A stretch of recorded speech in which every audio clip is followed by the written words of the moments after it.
Magigsuon diha sa toang Ebanghelyo karon, nahimamat ni Hesus ang mga tinunan diha sa agianan ug si Hesus mitimbaya kanila. Ang mga babae miduol kaniya og misimba, nigakos sa iyahang mga tiil.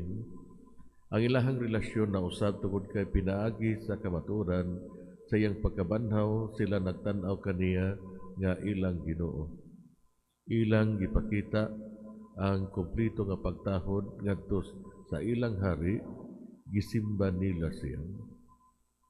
Kita usab muyukbo kang Hesus diha sa ato mga kasing-kasing ug ato siyang simbahon. Ang mga gwardiya miadto kadagkuan sa mga pari ug gisuginlan nila sa tanang nahitabo.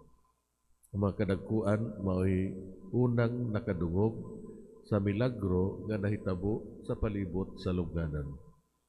Wala sila makalihok, sila ang simbolo sa tanan nga walay pagtuo nga misalikway kang Hesus tungod sa kagahi o katiga sa ilang mga kasing-kasing.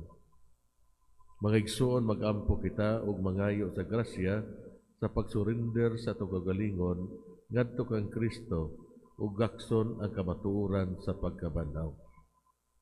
Unsa may hagit para kanato mga igsoon, mangayo kita sa grasya sa Ginoo nga dali kita makadasig sa uban sa atong kalipay ug sa atong gugma nga putli aron sila usab makadawat sa nabanhaw nga Ginoo ingon nga ilang Ginoo.